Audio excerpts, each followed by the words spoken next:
Swim, bike, run, keeping it real with Garrick, Lowen, Jackson, Laundry, and Nicholas Chase. Plus everyone's favorite host, Lisa Becker-Rice. This is the Real Triathlon Podcast. Training, racing, no filter, all hard. Welcome back to the Real Triathlon Podcast with your favorite hosts, Lisa Becker-Rice, who is actually probably your favorite host, and your second favorite host, Jackson Laundry, and your third favorite host, me, but your also mandatory first favorite host, Garrick Lowen, because he had his freaking baby today. This was freaking big news because this is the first RTS baby we've had. And Garrick is like one of the youngest on the team. He's like far, far farther ahead of in life than us. He's got his shit together. But can we talk about the baby's name? Let's let him do that. Are we allowed to do that? I don't know. Don't you think by the time this comes out, they'll already had posted? Well, about he could just blur it out, or we could blur it out when we bleep it out. I think the name needs to be revealed by Garrick on the show as father. Yeah. Okay, but can we just give a hint? And it has something to do with Taylor Swift. Okay, that gives it away, but I think that yes, we. You don't think so? The baby's name is Showgirl. Style. You don't need Taylor Swift songs? Not really. Well, really? He does. Does Liv not like Taylor Swift? She does. I just don't pay attention to the names of songs. I'm just like, I know the song, and then I'll know all the words. I just won't know the title. Olivia Rodrigo is also the new Taylor Swift, by the way, so get on that. But what about Olivia Dean? Because, like, she's my girl. Paula Dean? She makes good biscuits. All right. So today's episode, of course, powered by Training Peaks, one of our longtime use of our fitness analytics. And of course, I'll start off with my CTL. It's looking pretty good. My numbers are as following via the app: 130 fitness, 24 form, 109 fatigue. But I didn't log my swims properly because, like, it's tough to do that. Anyways, Training Peaks, I think, can get better at swimming analytics. It just goes off your threshold pace, but you got to, like, wear your watch. And I don't wear my watch in the pool. I just run drill mode, and then I put in the yardage afterwards with time. And that's about all I do. And you don't even do any of that at all. I just put the distance and the time, and then I think it just, like, assumes I swam at that exact speed the whole time. So it thinks I swim like 150 per 100 meters. Yeah. So I definitely don't get the swim stuff, but it's still consistent because I always do it that way. So my overall fitness and fatigue and form numbers should be still like comparable to what I've done in the past. And right now my fitness is apparently only 112, fatigue 91. 112? You're heading into a race. Whoa. I actually don't really understand. Like, I don't fully understand how it works. Well, because I've been training a lot. It's just been staying pretty low.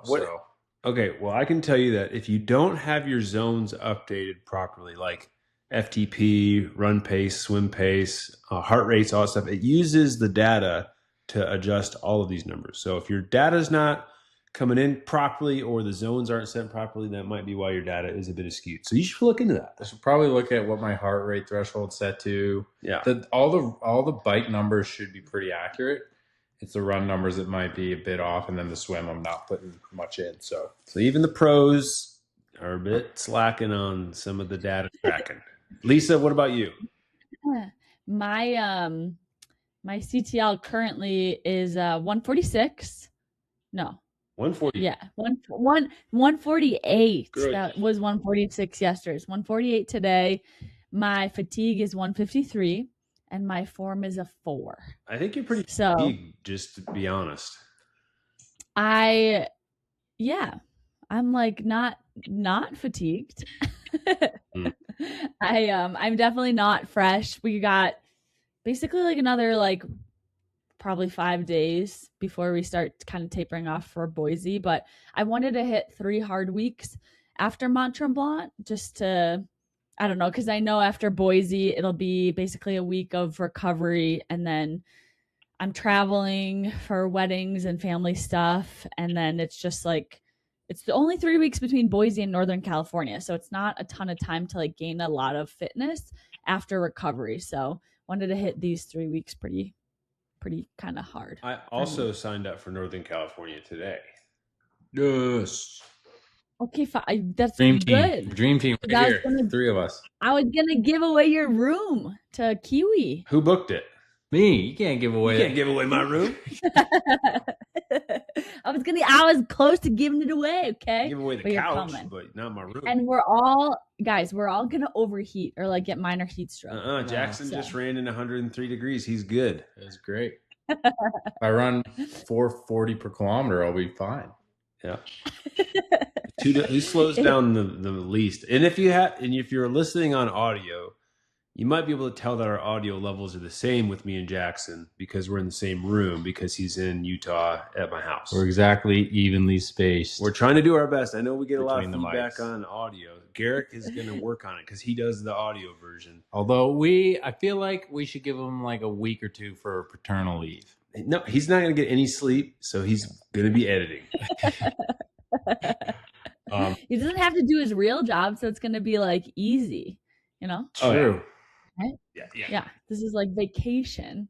But it is funny because why are you guys together? Is it because we got a big important holiday probably when this podcast is being released? Yes. It is Nicholas Chausse's 40th birthday party this weekend. And I was like, you know what? I'll go down there early. I'm sure we can get some good content. I've been freaking locked up in my house, not training not racing for a long time. So let's make it a little longer trip. And then we're going to drive up to Boise together. It's only about 8 hours. Not bad. Good time. And and then I booked that. We're going to get lots of content, doing this podcast and the party in Vegas on Saturday. That's what I was going to say. I'm so sad to miss it, but can I get like live video sent to me, please? Well, Leslie will be there, so we'll just take videos. Okay, I'll ask Leslie. She have a few alcoholic beverages. It'll be a good time. Well, the hard part is like I have all these like ideas of like, yeah, I'm going to be getting after it, but I'll probably be in bed at like 11. Like, let's be honest. I'm not sure how much of a late nighter I am. I'm just there for the dinner. Yeah.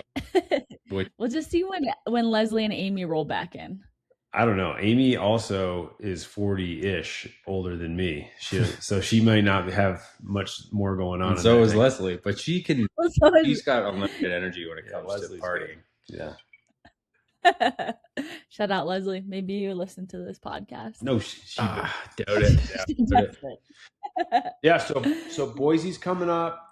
But first, before Boise, this weekend we have Ironman Lake Placid, which is, I mean, the start list is pretty savage, but a lot of people dropped out. Lisa, what do you think? Who dropped out? Your mama.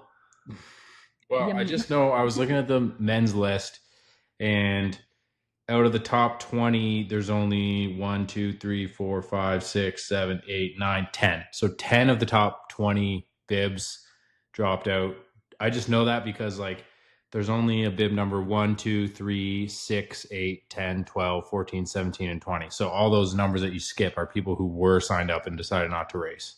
And that means that they signed up late enough or early enough, but also pulled out late to where they couldn't adjust the bib numbers, probably. Just saying, speculation. Yeah. Ooh. But okay. Fred Funk did not drop out, and he was at Roth, and I think he was 4th.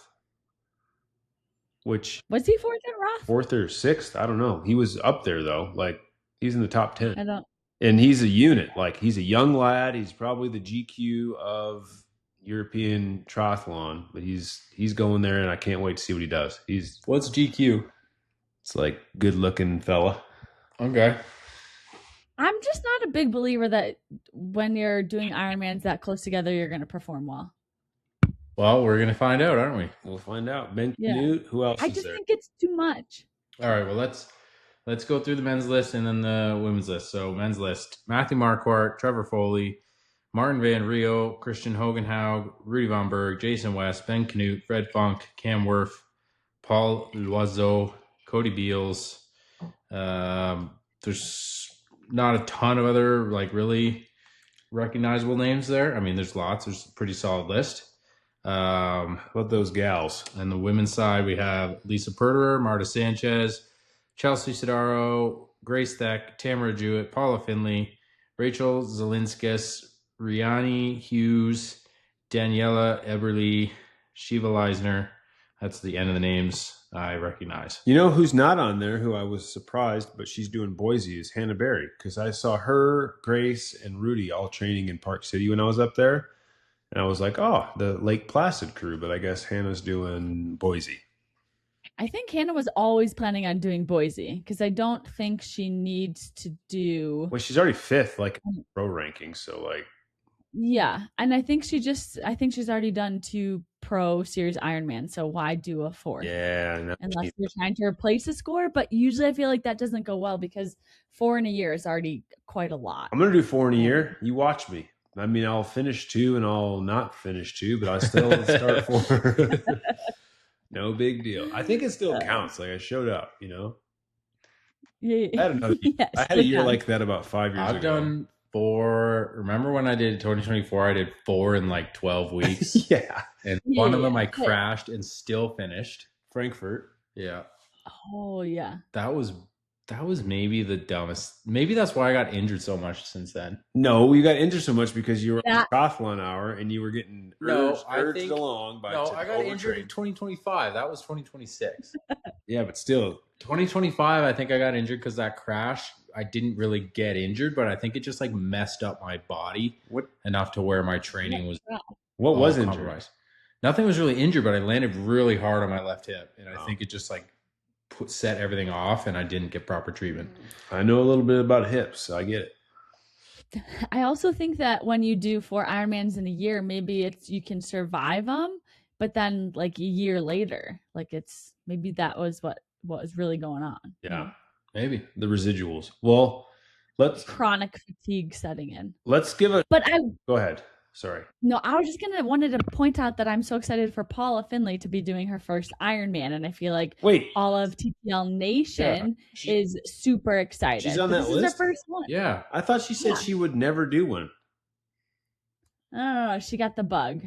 She will be. Well, she's on the list. She's planning to do it. She's been posting about it. Once you're old enough, let's talk about this women's race, okay? So Lisa Perder, Marta Sanchez, Chelsea Sodaro.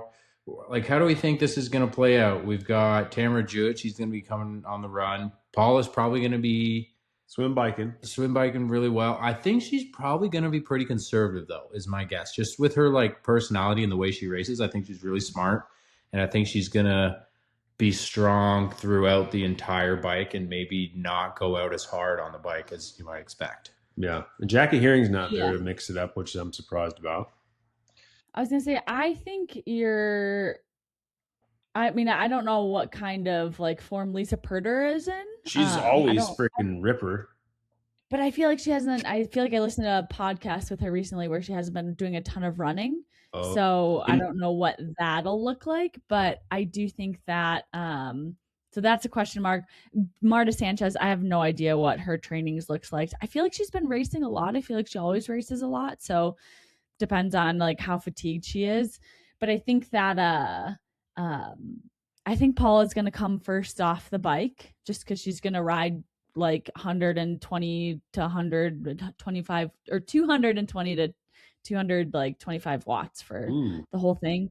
Come off the bike in first, and then just like run like hold it together marathon. So you're pulling a Jack Kelly and just predicting the whole race right now.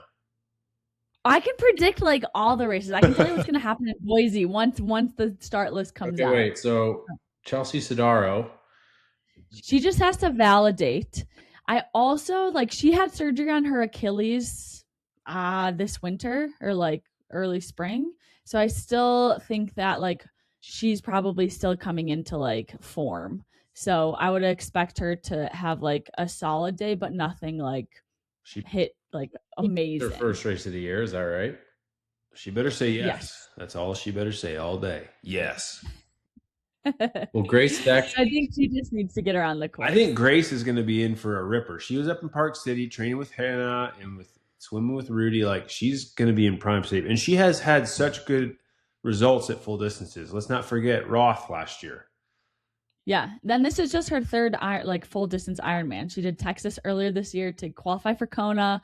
Now she's coming to Lake Placid. I know she was little on the bubble of whether she was going to race or not, but decided that like the Pro Series was good to go for. And so I also think just like the challenging run course will suit her well. Yeah. Like she's just a runner that just like moves up throughout the race. Very compact. So. And I saw a reel of her because she's also on lever running. And like you have to go check out Grace Deck's Instagram account with her most recent lever running. And it looks like she's running like on a treadmill for giants. And like, because like I swear the screen, like the screen's up here and her head's down here. But the best part is that her husband Zach is like pretty tall. Yeah. And they met in college. Like he was a college lacrosse player and she was a college cross country runner. So they've been together for a long time. But it's so funny because they're probably one of my favorite, most underrated like triathlon couple that like I guess Zach's not like a triathlete, but like they're so funny and the nicest like people. She let me swim with her and Hannah for a set one day when we about all died at altitude, and I was very kind of them to let me join. She is so short. I know. Okay, so Jackson's looking at her right now and he's getting it. Yeah. But so one of her things too is like there's only so many bike brands that will make bikes small enough for her, so it's very she has to be. I bet Ventum will. I saw like a 38 or something. Tiny Ventum. Yeah. Really? Yeah. I know she's on Quintana Roo now because it's one of the only bike brands that can fit her. QR is pretty solid brand over USA brand. Good people too. Yeah. All right. So we're going to have her coming probably from a second bike group and running really well. Tamara's the run Tamara did there. Even in New Zealand, she was probably one of the best Ironman runs ever. Wasn't it 240? 240, and that's a freaking hard course. Yeah, it is. So if she's within 20 minutes of the lead, like we could potentially see her at least coming into the podium. So should be a pretty exciting race. Got to watch it. Tune in. It's on your Eastern time zone, folks. This Sunday? I don't know. Maybe Saturday. It's Sunday. I actually have no idea. Is it Sunday? Probably like 7 a.m. Eastern. Before we talk about the men's race, if we're going to talk about the men's race, I don't think it's as important. Now we're good. Can we talk about quickly why does Ironman only hire announcers with Australian or British or New Zealand accents? Because it's more interesting to listen to. We had a conversation about this on the Tour de France today, watching it with like Bob Roll and TJ Van Garderen, and those boys, they just sound like they're talking about football, and like that's all we can go with. Like, doesn't sound very interesting. The American accent really doesn't come across as knowledgeable about endurance sports or Canadian. I don't know why. It's not passionate. It's not passionate. You're not getting into it. You're not. Yeah, but when it comes to football and like hockey and stuff, it sounds right. It's because it's fast. I think the American dialect of our language is like very kind of monotone, and you have to get a lot of inflection. And if you're not that like animated, like the other chats or other types of vocals are better. Like Australian is just way better. You know, it's just going to be real good, mate. So do you think if we ever have a chance of like being an announcer for Ironman, we should have to talk in a British accent or something? No. And just walk on it? Oh, you should do it. We should just like change your last name and then don't like do triathlon when you're done for a few years and then come back and they'll be like, oh, this is great. This is this British person who knows a lot about racing. I'm going to be Paul Kay from South Africa.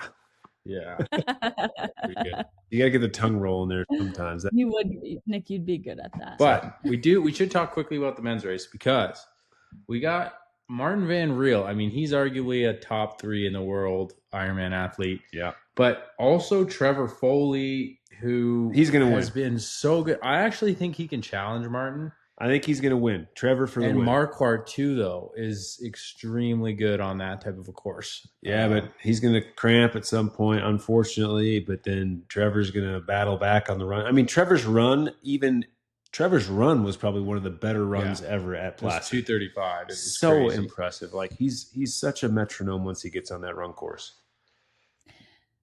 Who do you guys want to win? Trevor. Like who's your like heart? Why is everyone team Trevor? Is it because he's like young and like has this following? Because he's beautiful. Like no, just because he's just like a good guy. Like not that none of these guys are good guys, but he's a good guy, and he's just like the unlikely one because he's not a good swimmer, or he's getting better, but he's not a great swimmer, and like he has to do the work himself, and he just like he will just bike so hard and run so hard, and it's just amazing how he's able to do that. And yeah, I want Cody Beals to win, but like, what do you like? Yeah, that's what I'm asking. Who's your heart? I want Cody Beals. I want Ken Banute to win. Ken Banute all the way.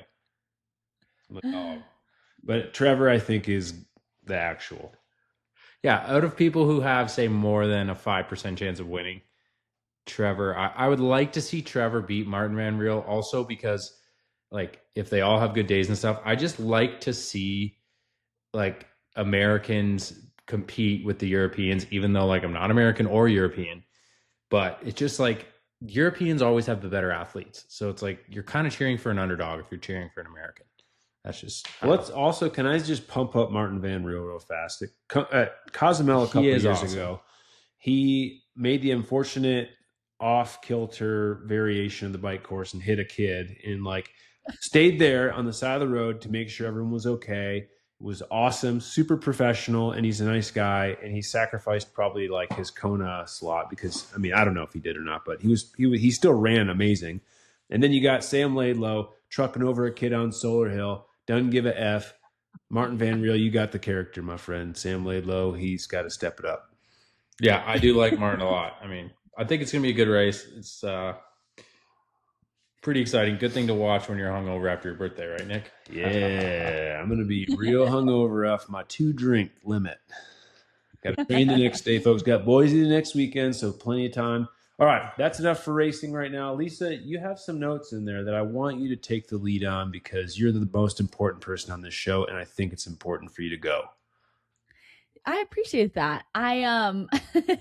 So one of the things I wanted to talk about, because I've been thinking about this recently, is so it's been super hot in St. George. It's been super hot in Colorado. Like we were at like California, everywhere too. It's so hot.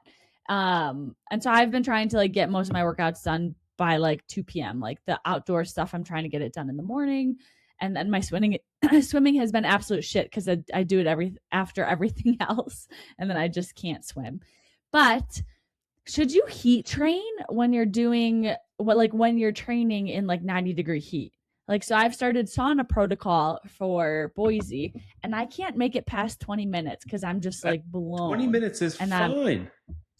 Well, yeah, but normally like I try to get to 30 minutes, but I'm like, I'm so hot. I think it's because like my core temperature has been elevated all freaking day. So I'm just riding like a very fine line of like not trying to overcook myself because I'd way rather come in like a little less heat prepared than. All right. Do you mean should you do passive heat prep when you're already doing outdoor riding? Active heat prep. Is that what the question means? Okay. Well, I think probably not as much. If you've already cranked yourself and it's been really hot and you felt hot during the workouts, like if it's 100 degrees, but you're running and it's shaded and you're running easy and you have a ton of water and ice and you don't feel that hot, that's still not heat training. But if you're doing workouts, it's hot, you can feel your core temperature going up, you probably don't really need to do the passive that day, I would say. Here's what you could end up doing if you go too hard on the passive is you could end up putting yourself into a little heat exhaustion, which is going to negatively impact your heat prep. Okay. So you just have to be careful. You shouldn't have goals of 30 minutes in this particular situation. If it's already hot outside and you're spending the majority of your training in the heat actively and passively, just by proxy, like you're doing probably 70%, if not more, of the work already. And then like that little 15-minute, I would say even better, just do like a 10-minute heat prep or passive heat prep, maybe after all that stuff, and then get out for about 10 minutes and then do another 10 minutes. That way you're allowing the cooling naturally, and that's really where you get a lot of benefit too. Yeah, that's Matt Hansen was talking a little bit about his heat prep protocol. I was talking to him yesterday about it, but yeah. So are either of you guys doing any heat prep for Boise, or just like we're just living, existing? 105 degrees outside every day. I think just existing and being out there is. I don't think you really need to do heat prep when it's summer and it's hot. Like you're doing it all the time. Like if you're doing a race in Kona and it's fall wherever you are in Canada or something and it's been cool, then sure. But I just don't. And also, I don't think it's going to be as hot as you're thinking. You start early in the day. You get the best weather of the day. Like last year, it was a heat wave too. In the race during the run, it was like a little hot for the last like 20 minutes, and that was it. It wasn't that bad. I still think it's going to be quite hot. And remember that the women, we're also on the course for an extra like 30 to 40 minutes. So yeah, after you guys are done. But just remember the most important thing, and this is for everyone too, like heat is still stress. And if you're already training hard and you're already doing everything else, you just want to balance it pretty well. Like maybe 2 times a week, that's it. And then the rest of the time you focus actually on more sleep, better nutrition, more recovery. Yeah, I've been doing my best to stay like inside air conditioned houses for just to help kickstart recovery. And if it's 90 degrees outside, like just go sit in the shade on your outdoor patio and just like chill out there for 30 minutes after your workout. And you're probably still getting some good heat prep as long as you're hydrating a little bit. Yeah. Yeah. I haven't overdone it yet, but it's something that I like to do for hot races is do a little bit of heat prep just because I have typically not done great in the heat. So, and I found that it has helped me in hot races. Heat prep is a mindset. All right. And so is racing in the heat. You just have to like hate yourself enough to get through it. And yeah, I mean, I think you'll be ready I actually think when it's like 100 degrees like this, I don't know. Like, I don't think it's ideal to be in an environment like that because like you said, I have to do all my swimming and biking before it gets too hot or my biking and running. And then by the time I swim, I'm swimming like crap. Like it forces you to put things in an order that's not really ideal. So you got to sacrifice something to get a good swim in at least a couple of times a week. So you might have to ride on the trainer in the air conditioning, frickin' Lisa. No, we don't do that. Yeah, you do. We don't do that. Yeah, you do that. No, we don't do that. Yeah, you do that. Yes, you do that. I'm not on the Jack Kelly plan. Yeah, you don't have to be the Jack Kelly plan. You have to be the common sense plan, Lisa. I'll tell you a story about trainer riding. Today, Nick and I went for a nice 2-hour ride.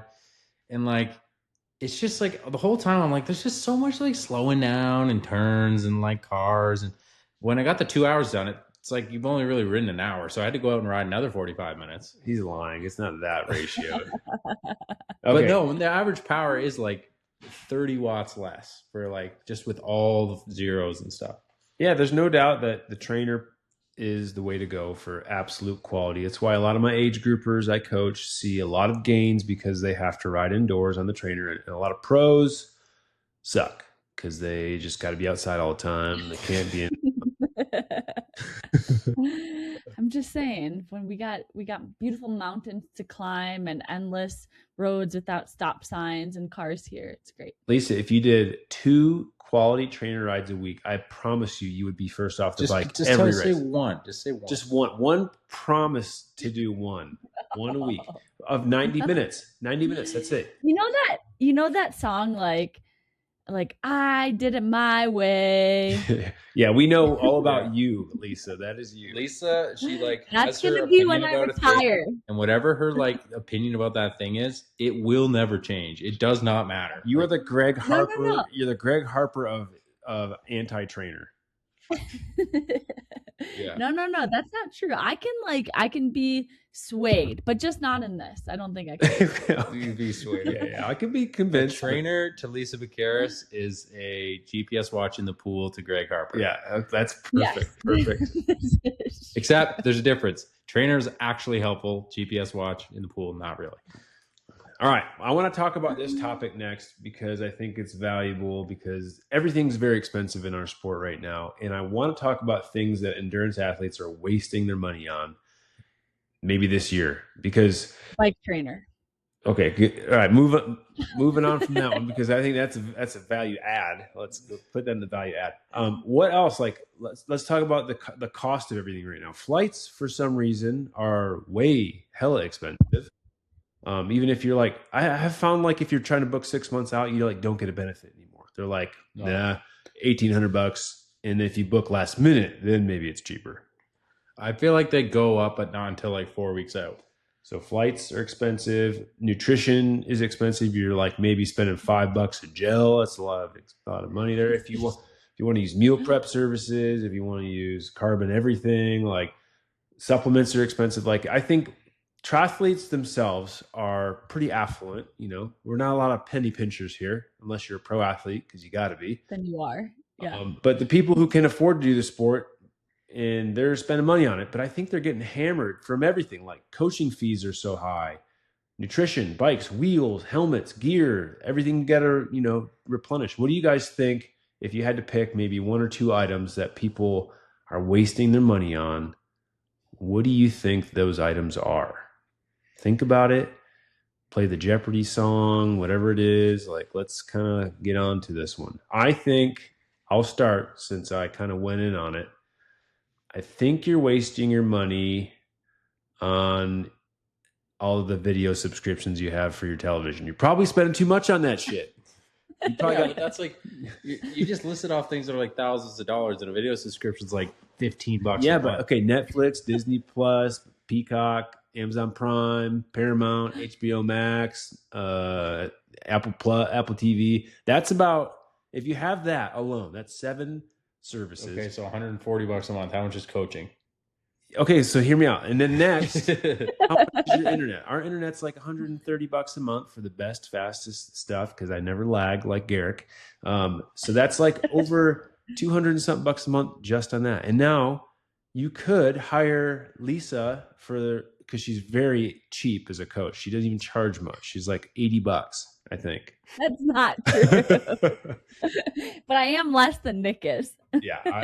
Anyways, I don't want any more athletes right now. Cost cutting is the most important thing, is what I was trying to get to. Like, where are you kind of hemorrhaging where you shouldn't be?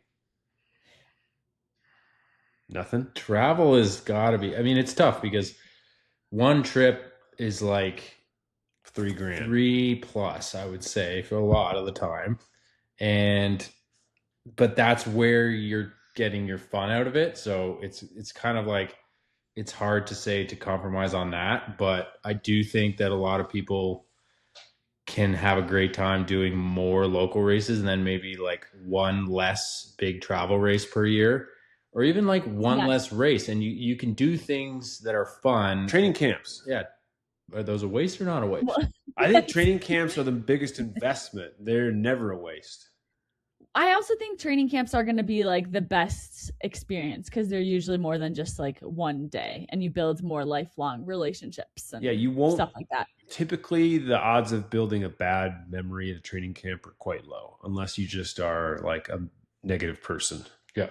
Well, and because Steve and I were talking about this recently, because if we go someplace and you see like older couples together, like, and they're like vacationing together, we're like, who are going to be like our old couple vacation friends? Like, who's going to go on vacation with us when we're older? And so like, we've been thinking about that a lot recently. So you guys have to be like, sorry, you're roped in. But that's like us. some people don't have it. So it's like, that's also a great thing to do at a training camp. Like, oh, let's go meet some people and like, hey guys, make some vacation 35 friends. years from now, you want to keep doing this? It'll be fun. It'll be great. We'll do it. And like, if we still aren't winning our age groups, I'm gonna be pissed. Like, all these amateur athletes better just hope I don't retire as a pro, because I'm gonna be winning my age group every single race I show up. Oh, fucking Nick's That's here, the thing is, I don't think you're gonna retire for a long time, because you're gonna retire and then you're like, all right, I guess we'll just keep doing the same shit I've been doing anyway. So might as well just be an influencer. When you guys retire, do you think the year after like you're a pro, you'll race a triathlon that next year as like an age grouper, or do you think you're gonna be like I think I'm going to be pretty out of triathlon, to be totally honest. No, not like out of the total scene or out of like training a bit. I just don't think I'm going to race much. I'm saying this now, and then maybe I'll get on my bike and I'll be like, I think I get that freaking KOM, and maybe I could train pretty hard this week. And when's the next race? We'll see. But I think gravel, Lisa. If you want to make money, you go gravel right now. Dude, I think I might want to have kids, and I think people who race gravel do. That's the first time you've ever said that. You've never admitted to ever. We've got. Garrick had a kid, and she's like, "Well, that looks fun. Let's do it." Yeah, wait. It doesn't look fun at all. Talk to Morgan to see if it was fun. But yeah. But no, I'm just saying, like, I don't think you can have kids if you ride a gravel bike too much. Like, what stuff down there gets way too bumpy. Like, I think you just lose your ability to like procreate. You're saying women who race gravel lose their functionality as sensitivity. I'm just saying you should probably just ride a mountain bike with the shock open, so you're not like getting like pew, pew, pew on the saddle. Well, you could train. Right. You could train on a mountain bike probably most of the time. Steve can get you ready for that, if you know what I'm saying. They called it. His nickname in high school was the Jackhammer. But I heard through the grapevine. Not true. But I'm just saying, I do think that like people who like gravel riding a lot are a little. What's the word like? Granola. No. Oh, that ultra. They like don't like themselves as much. What's it called? What's like? Self-deprecating, sadomasochists. Yeah, maybe masochist. Maybe that's the word. I'd have to. I don't know. I think that's ultra runners. 250 mile Cocodonos. Have you ridden like multiple miles on freaking washboard gravel? Oh, I do it once a year when I visit Nick for like a mile, and I'm like, this is shit. I'm never doing this again. Why do people do this? I told my friend the other day, I've descended so many washboard descents in Utah that I've like literally been screaming out loud as hard as I could because there's nothing else I can do. My vision's blurry. I'm holding on as hard as my hands are numb. Like I've been that mad, and sometimes it's like a 30-minute descent out of the mountains. So, hey, yeah.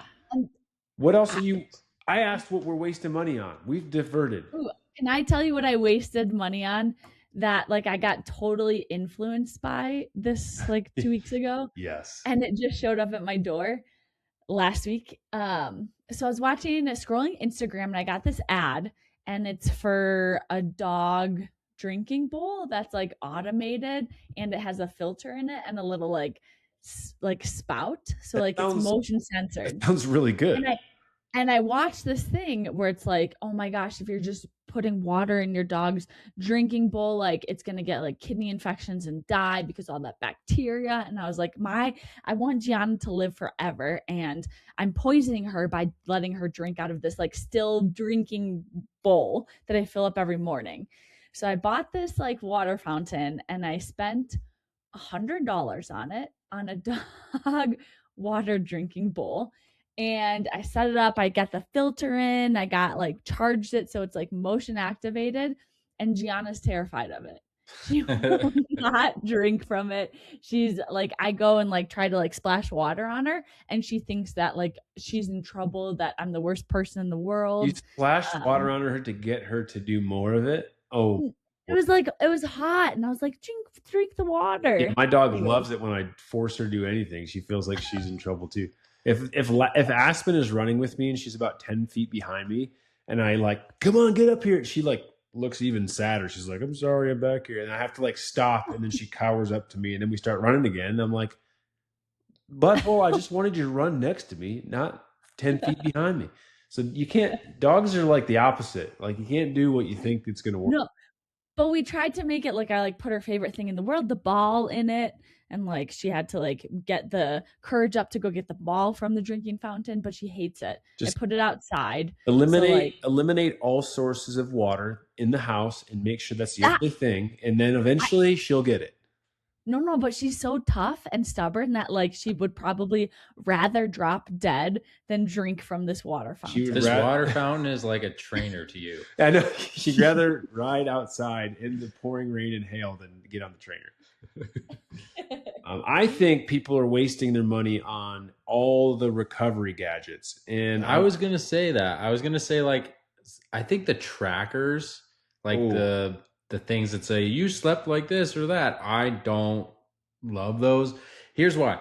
Okay, I think knowing you did, or for one thing, they're not always super accurate. They can be more or less, but if it says you recovered bad, you're gonna think you recovered bad. And I actually just saw a whatever summary of a study that showed that if people slept bad and they wore a tracker and you say you slept bad, their recovery is actually worse than if they slept bad but you tell them that they slept fine. They'll actually be better off. The mental knowledge that they slept fine is just as important as actually sleeping fine. Yep. So we should come up with a device that basically tells you you slept okay, you slept fine every night. Almost like not wearing a device and just waking up and being like, I'm fine. I'm going to go about my day. No matter what happened, I got this. That's all you have to say. You did your best to get to bed at a good time. You tried to sleep well. And now let's just go about the day. Recovery stuff, I think, don't spend your money on Normatec recovery or even any brand recovery leg pumps unless you're already sleeping 7-8 hours a night consistently. And that's more important than recovery leg pumps, I think. And I think, I would say in place of that, if you have the extra money to spend on something like that, I say go get a massage or schedule an extra time with your physical therapist. You know what I thought of the other day? I was like, massages are even getting ridiculous. 90 minutes is $180 these days sometimes. And if Park City, it was $200. Oh. So here's what I'm saying. Do you want me to spend $200 every 6 months because it's ridiculous, or would you rather me spend $100 for an hour to 10 minutes or 70 minutes every month? You know what I'm saying? You guys are just gouging us for one appointment. I would rather get more time monthly, more frequently for less money, and then have it add up to be the same thing. Yeah. Or actually, it would add up to be more. I'm just saying, if we had our partners were down to massage trade, we would all save so much money. No, you don't want your partner. They give this shit for 5 minutes and then they're on their phone. They're giving you a half-ass hand. I will say one of the massage guns, I do think those are valuable to have on hand. Just we got a tight hip flexor glute and just drill the gun into that area. I think they're not that expensive really for what they are. Yeah, those are pleasure and pain. Also, just a lacrosse ball. Just getting a lacrosse ball is a great recovery massage. You would have a lacrosse ball that's not just a white lacrosse ball. I goal. It's because doggies can see blue better. Oh, that's actually pretty dog forward of you. I'm a big fan. Yeah. That's Steve's idea. Steve's idea. Wow, Steve. He looked it up before, what colors dogs can see. How about carbon shoes? If you're not running faster than X, what do you think? Carbon shoes, good or bad? They still make you faster in a race. Even if you're running 11-minute miles? Yeah. Proof? Yeah. Okay.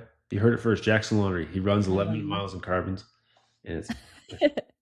They are, but for training in them, I don't know. They just last so little. I mean, I still do for some of my training, mostly because I always need a very new pair to race. And so I end up with so many stock. I literally have probably 15, at least 10 pairs of carbon shoes that aren't that used at my house. If anyone's size 9.5. Yeah, give them to an underage. And if anyone's size 9.5 and you live in the KW area in Ontario, hit me up.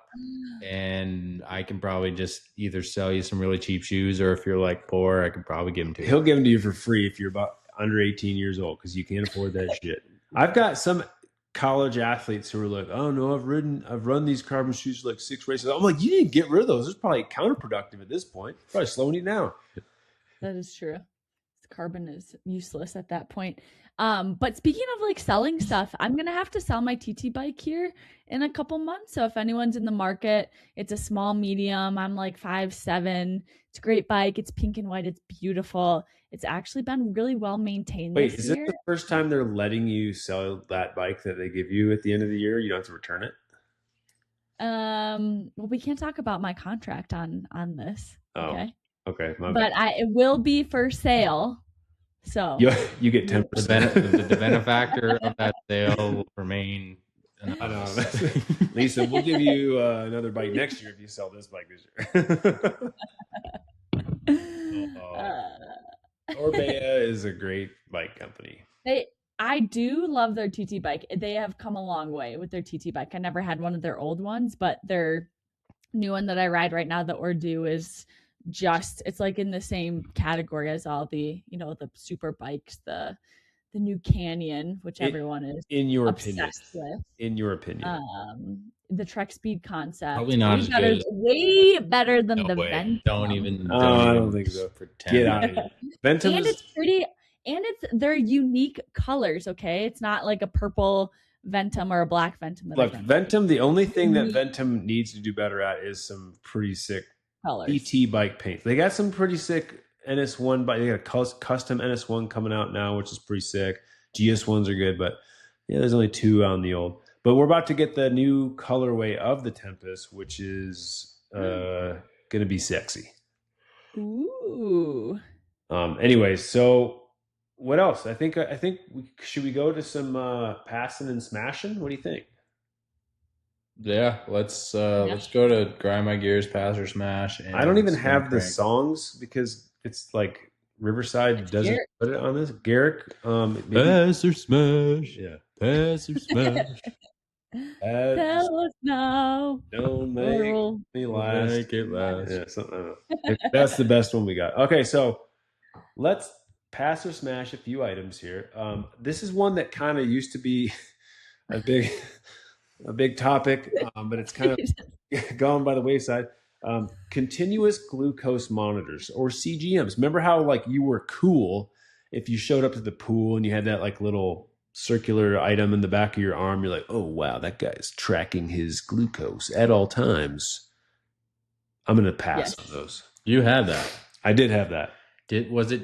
Are you passing because it was just like, oh, I didn't eat for a while and it went down? That was obvious. Like, yeah, it's pretty obvious. Like maybe for some people, I think it was helpful over like 6-hour bike rides when you're like, oh, well, that's why it got so low, because I took 35 minutes to eat anything. Like it was good for that, but that's about it.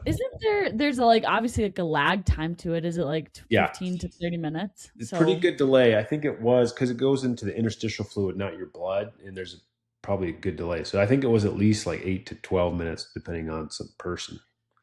I'd pass that, but I will say, speaking of like body temperature stuff, everyone has those core sensors attached to your heart rate monitor. When I was guiding at a race in Europe a couple of years ago, they did this pretty cool thing where they like brought in some researchers that wanted to test body temperature stuff, and you could opt in before the race to like swallow a little capsule like in your body, and it would detect what your body temperature was. Yeah, which is really cool, because then they would get close to you and like with their computer, and they'd be able to extract the data from it like after the race, because they just wanted to see how high your body temperature was. Something like that, where especially in like a Kona situation or super hot situation where you could actually track your like real-time body temperature, not just with an external sensor. Like that's why people are always sticking stuff up their butts, but like to like get actual to get your real like. But the core sensor's the core is pretty accurate because it gets your skin temperature, but it uses an algorithm to detect the rate of change of your temperature to it basically it estimates your core temperature pretty closely. Like I usually just I'm just saying it's probably as close as you're going to get without having something inside your body. But if you could swallow this like little capsule device that you'd just like poop out after, like that would be pretty cool, and you'd have that data on your watch. Well, if you got the Pfizer 1, 2, and 3 and booster shots, then you've already got that technology in you. So don't worry, we're good to go. Not Johnson & Johnson. That was too cheap. They don't have that. This is maybe Garrick has to cut this out, but why are people so especially Americans, why are we so like concerned about like the Chinese having our data. You know, people are always like, the Chinese are gonna have our data. Like, I mean, the Chinese can have my data. There's literally nothing exciting about it. well, there's probably something exciting to them. You think so? Well, it's not you personally. It's being able to track movements, understand like patterns of the entire society. And when a country is like technically, it's, you know, like an enemy per se, that's probably not a good, that people don't think that's a good thing. Maybe it's fine. They might just use it to be like, oh, let's figure out how to make money off this or something. I'm just saying the state of our current affairs in our United States government, I don't want even my own government to have my data like that. Yeah. I'm scared of that more than freaking China. China's going to be like, well, he eats out every few days. Let's give him an ad for DoorDash. And America's like, charge him more in his taxes. He spent too much money on nutrition. He got it for free. Stuff. Yeah. I don't know. All right. Next one. Okay, wait. Let's come back to the uncut part. Starting. No, we got to keep that in, man. That's not going anywhere.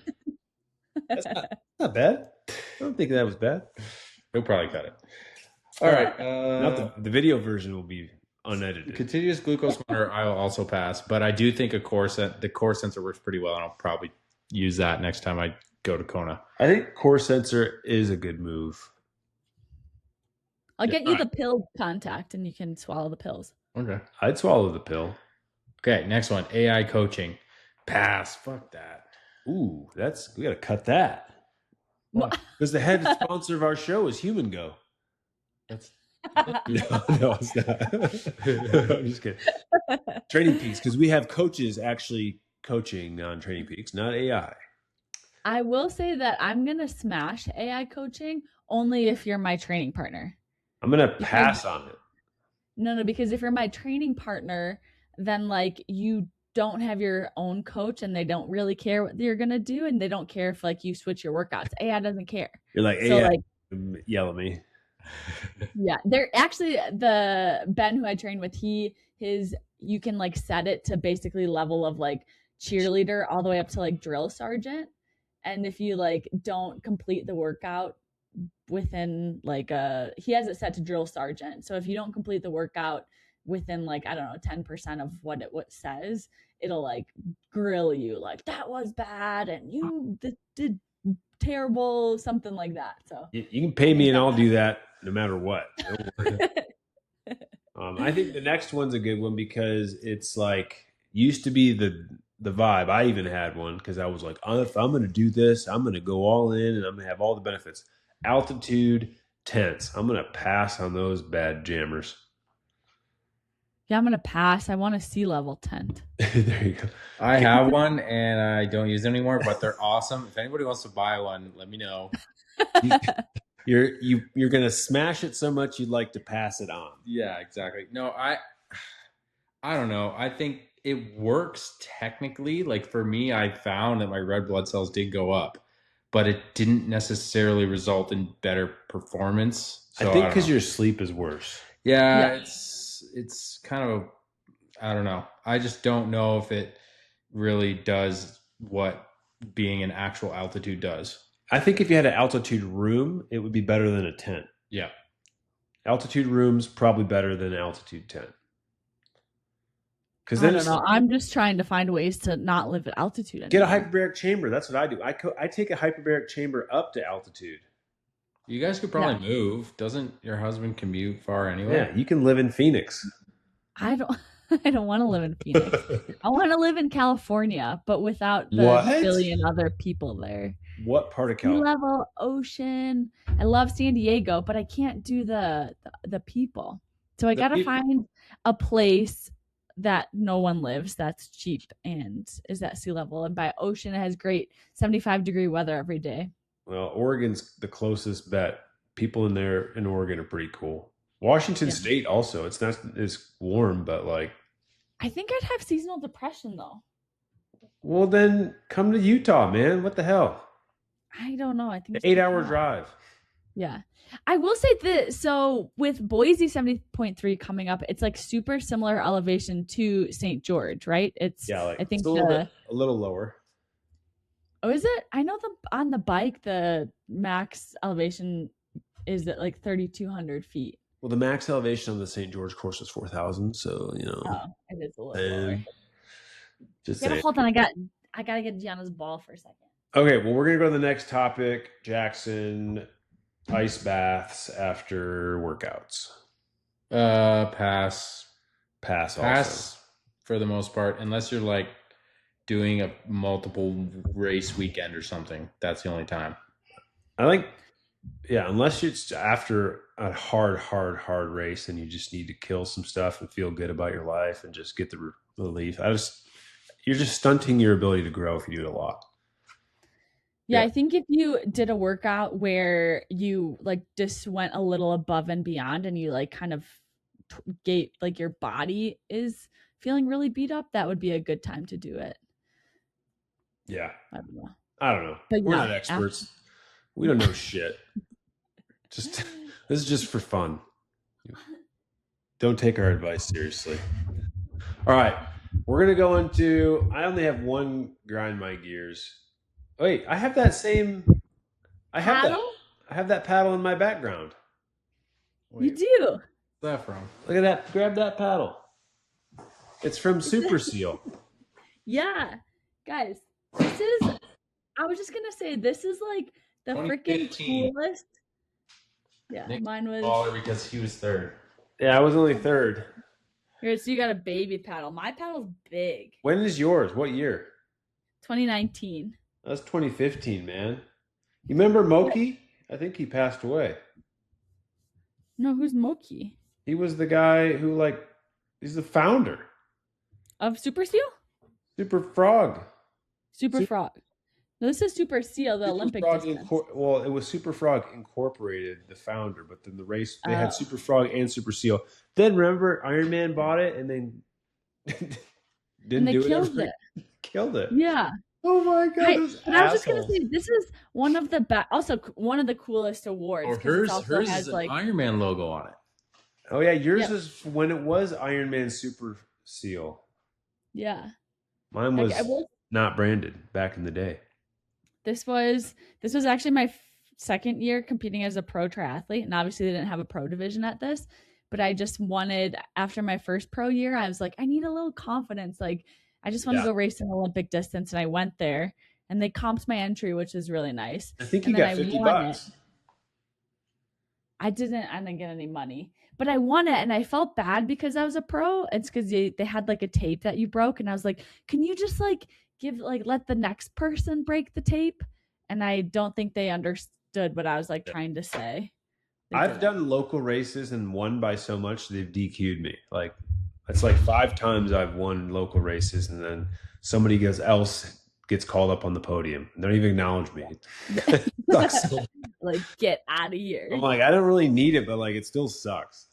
But those are cool. Those awards are that's a cool award that I'll keep. Yeah, you don't get other awards. I don't want to. Now you don't get a cardboard bill hat from Iron Man anymore. Thank goodness. I know. Those are the worst. All right, let's talk about grinding some gears. The only thing that really grinds my gears today, Lisa, maybe you'll have one off the cuff, but people who are just so freaking angry on social media, and they can't wait to just send some personal bitching experience, and everyone else is having a good time. I 100% agree on this, because I think there is a time I think there's a time you can be angry and you can be mad, but I think going on social media and ranting about personal issues that probably don't need to be aired out with the entire public is maybe a good for idea. Facebook. Save it for Facebook. Not on or a therapist session. Maybe talk to your therapist about it before you post it to the world. Because once it's everything you post is gonna live forever in the world. Yeah. It's gonna be out there. People are gonna see it. People are gonna remember it, even if you delete stuff. It's out there. It's the conversation you have to give to your children. Yeah, never have a dick pic out there for sure. Don't do it. It'll haunt you. Come back to haunt you. Delete them all permanently. Just don't send dick pics. Yeah, come on. Let's just Nobody need to end that. It Needs to end with some generation. Needs to end completely. All right. So that one's a bit of a grind my gear because I posted a funny swim video about sometimes when it's like people don't let you share a lane or they ignore you, but then they eventually let you in and it's nice. But like people are just like, push that bitch out of the way or do a cannonball. I'm like, you guys are just get in, you pussy. Like, I'm like, all right. Thanks, guys, for taking this seriously when it was not obvious. Yep. If someone has an opinion that's different than the person posting it, some people feel like they must say what that is, no matter what. I gotta save them. They have to say how sure they are that they're right and you're wrong. I will say the only time that I've ever like really gotten into like something on social media is when it's a video of something about like a cyclist getting hit by a car or almost getting hit by a car. And then people are like, they deserved it. Exactly. Or something. I've never gotten more like keyboard warrior in my life than I have on a post like that. When people like hate cyclists so much, I just go and stand up for the cyclists and I'm like, where do you work? You're a terrible human. Why are you trying to murder somebody? Yeah, that's one like weird thing. Once people are in a car, and like I think everybody's felt this even, and like I hope most people acknowledge that this is crazy and I shouldn't do this. But once you're in a vehicle, you feel like you hate everything around you that's preventing your vehicle from going exactly where you want and when you want. Because we have power. And when it's a biker, you just like they just assume like it's another thing and not even a person, and they're like, this thing is in my way and I don't care what happens to this thing. I pay taxes, get the fuck off the road. Yeah, that's the best one. Is like, ooh, they're not paying road taxes of cyclists. It's like, you know that everyone who bikes also drives, right? Like they're actually just not using up as much space or as much resources by biking. Well, you can tell the people who are biking because of a necessity versus people who are biking for fitness. Like you can just tell. But also, I just get like, that's the thing that I go off on. I'm like, if you like, I just trying to make it so that they see this humans are like cyclists are humans, but I don't think it helps because I just get too angry about it. Now, you can't convince people of their insanity. And this happened like, this is a completely unrelated, but similar, like that. I don't follow a lot of politics, but I think Senator Lindsey Graham passed away, and I'm not left, right, or center on any of this stuff, but like people were like, sir, I applauded or I felt good, I'll sleep good tonight. I'm like, are you like, these are still human beings that are like now no longer part of this earth, and you are just that bit of a butthole that you just can't be like, dang, people die, that sucks. Like that's about all you say. Just scroll on past. You don't have to think about it. It's kind of my attitude whenever Lance Armstrong comes up on cycling shit. I'm like, I'm not going to give you the time of day. Like, can we pass or smash something real fast? Can we pass or smash this year's Tour de France? Because I'm having a hard time smashing it. It just doesn't feel that good to me. I've been passing it as in I haven't watched any of it. Sucks. It's so annoying when you know who's gonna win. Like, yeah, he's winning by a margin that makes it looks like when Lance was winning, and that is scary to me. Not like I think even more. A lot of times Lance didn't win by that much. Oh my gosh, like these are the best cyclists in the entire world. This is their entire life, and you're just walking away from them by minutes and minutes. Like, good, maybe he's the Tiger Woods. I don't know. Maybe that's what's up. You know The Incredibles, like the cartoon. Of course, yeah. And the speedy kid who has like mega speed. He's got to hold himself back. He's in a track race, and his parents are like, go, go, go, and then he's winning by a lot, and they're like, no, go back, go back. And they're like, make it close. I feel like get second or something. Like I feel like that's what like they need to do. The UAE team principals are like, pull it back a little bit. I bet you they're already doing that. With the way that he's able to just do whatever he wants at will, I bet you he's holding back. Like there was a gap of like 45 seconds that he closed in like 3 minutes the other day. Yeah, that was 2 days ago. Or less. And like insane. You think about that, you have to be doing like double the power pretty much. Yeah, well, it's incredible to see out of this world performances. All right, let's spin some cranks. Things that are good. A couple of things that I wanted to give a quick note on before we end the show. volunteers who are out there for like all day long, that is the most incredible thing. Because like races don't happen without volunteers, and they're out there rain or shine, and they probably don't get enough support on course. They're probably hungry. Maybe they didn't pack lunch. I know everyone does what they can, but like volunteers, you're awesome.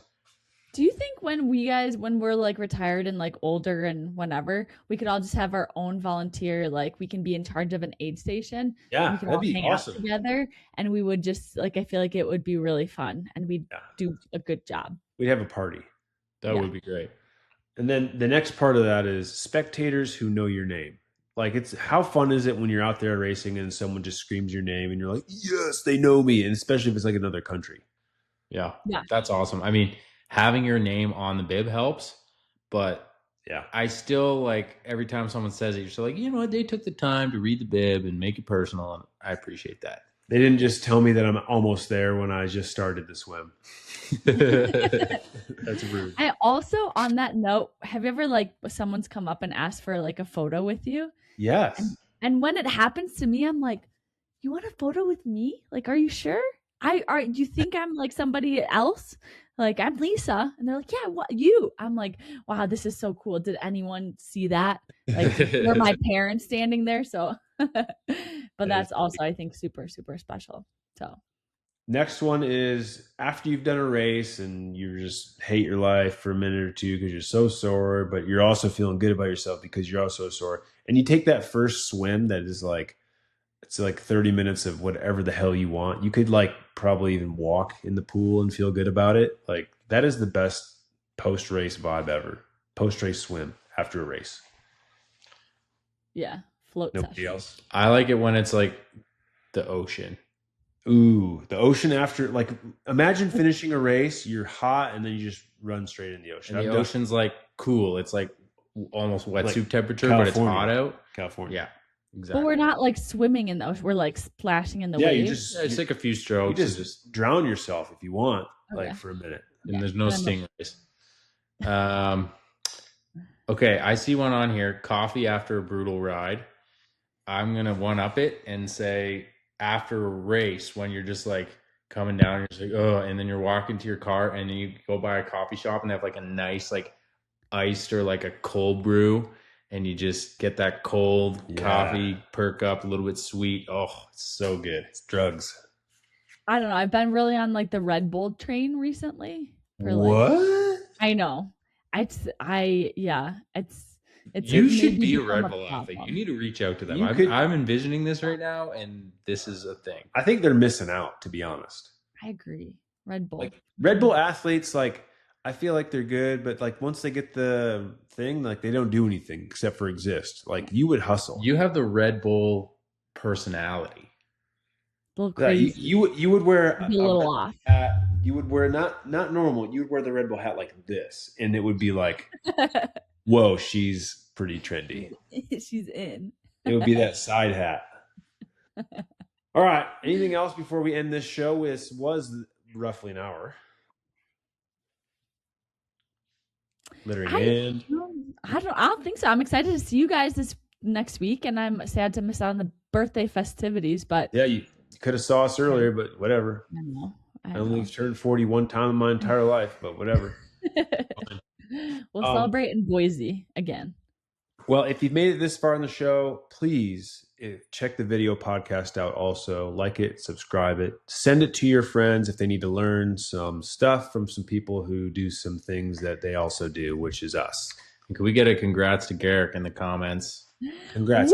He just released the name on Instagram, so I think we can say it. Lisa, go ahead. It's your moment. It's Ophelia. Ophelia. That's how you say it, right? Ophelia. Yep. It's kind of like the Taylor Swift song. And Garrick told me that it started with an O like 2 weeks ago. And I've been sending him O names. He's like, it'll be really obvious when you get it. And I was like, Olivia, Ollie, Oliver. Like, and he's like, I was like, Owen, Oscar. And he's like, those are boy names. And I'm just like, I can't think of any O names. He's got the baby reveal. Oh, wait. Can't see it. There. Wait, that's what it is. Whatever that Rafiki holding the baby in The Lion King. Well done. Wait, that's amazing. Well, look at that. That's great. If also you like this show, support our partners. You can save 20% on your Training Peaks premium account with code RTS26. If you go to Pillar Performance, you can also use code REALTRY15 on your first order and save. And then finally, we are big fans of good bike maintenance using Silka tools. You can use Real Tri Squad 2026 to get 15% off. Those will all be in the show notes on the video and audio. So, without further ado, Lisa. Peace. Out. I got ish to do, flying through the sky in my parachute, dancing on the couch like I'm Tommy Cruise on a one-man mission trying to see it through.